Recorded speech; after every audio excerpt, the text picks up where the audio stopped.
inexplicable dans laquelle se retrouve aujourd'hui Boubacar Diallo, alias Grenade. Je prie Dieu pour chacun de nous de ne pas se retrouver dans l'arbitraire, dans l'injustice, dans l'abus d'autorité, dans lesquels ce jeune homme, ce jeune de 25 années se retrouve aujourd'hui.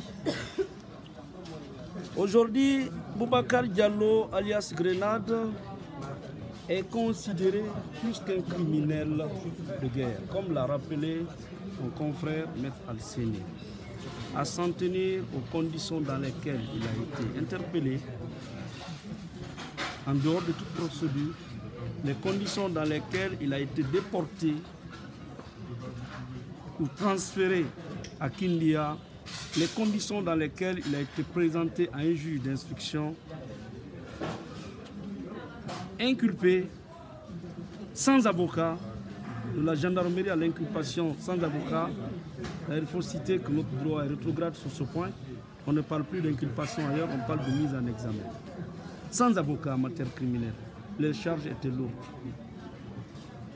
On pensait, en tout cas ceux-là qui ont créé ou monté ce dossier de toutes pièces, pensaient qu'à travers ces jeunes militants de l'UFDG, il l'a rappelé à la barre, à l'audience. Vous êtes témoin qu'il n'a pas pu retenir ses larmes.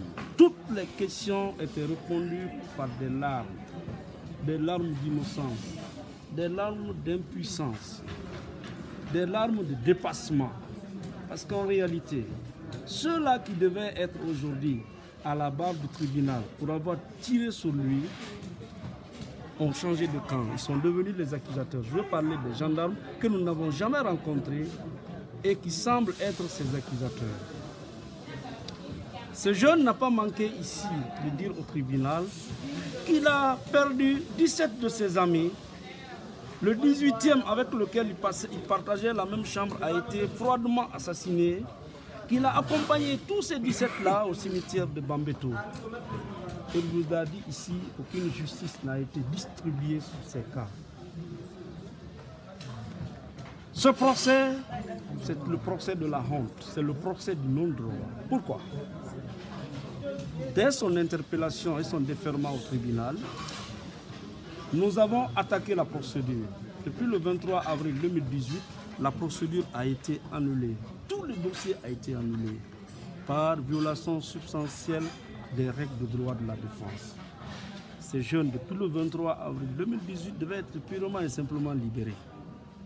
Mais on a continué à le garder. Je ne sais pas pour faire plaisir à qui. Et finalement, il a été entendu. Il vous a dit à la barre du tribunal ici qu'il a été torturé pour qu'il puisse dénoncer l'honorable Ousmane Gawal Diallo et Adja, Madame Diallo, née Adja Alimatou Dalen Diallo dans cette affaire. C'était l'objectif recherché selon lui. Mais quand même, il ne peut pas dénoncer et accuser des personnes fortuitement dès lors que lui-même il n'est coupable de rien. Dans cette affaire, on a parlé de tentative de meurtre. Mais cependant, celui ou les gendarmes qui ont pensé qu'ils ont été victimes de cette tentative n'ont jamais été entendus par les magistrats. Ils n'ont jamais été confrontés à notre client, de l'enquête préliminaire jusqu'à l'instruction à la barre. Ce qui signifie que ces gendarmes même ont inventé une histoire dans le but de neutraliser les jeunes et atteindre leur objectif. Conséquence, ces gendarmes également ont dit des contre-vérités. Donc le jeune n'a jamais tenté de tirer sur un gendarme. Au contraire, c'est lui qui a reçu 2 balles. Il a été traité en Guinée et puis il est parti consolider son traitement au Sénégal. Ça, c'est une réalité constante comme ressortant des faits de la procédure. La détention illégale d'armes de guerre dont on le reproche. Dans tous les procès dans lesquels on parle de détention illégale d'armes de guerre, et surtout qu'on a fait prendre des photos à la gendarmerie, ces armes ou cette arme devait être représentée au tribunal. Mais dans le dossier, il n'existe la trace d'aucune arme placée sous scellé. Même un certificat ou un récépissé délivré par le greffe qui atteste au moins que cette arme a été placée sous scellé, comme pour se dérober de cette question et disculper sa responsabilité, ou tout au moins pour égarer le tribunal, monsieur le procureur a tenté de nous faire avaler l'argument selon lequel les armes de guerre sont directement envoyées dans les garnisons militaires. Je suis d'accord. Les armes de guerre saisies sur les bandits doivent être mises en sécurité.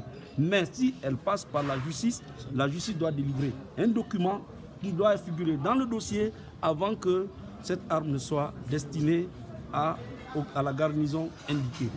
Mais dans le dossier, il n'existe aucune trace d'une arme en dehors des photos que notre client a eu à prendre sous l'effet de la contrainte à la gendarmerie avec le logo qui apparaît. Ça, c'est également un vice de procédure qui ne peut pas faciliter une quelconque condamnation dans cette affaire. On a également parlé des étuis. 18 étuis ou 19 étuis selon les circonstances. Mais aucun scellé n'a été présenté ici. Conséquence, c'est un dossier politico-judiciaire monté de toutes pièces dans le seul but de condamner un innocent. Nous nous sommes battus pour démontrer le contraire. Notre client a attrapé une maladie, une grave maladie dans cette situation, la maladie qu'on appelle l'asthme. Nous craignons même pour sa vie. Donc, il doit être libéré parce qu'il est innocent. Alors, l'affaire a été renvoyée pour demain, mardi, 12 février 2019, pour les réquisitions et plaidoiries. Dans ce dossier, monsieur le procureur est en difficulté. Il va tenter d'amener coûte que coûte le tribunal faire une condamnation.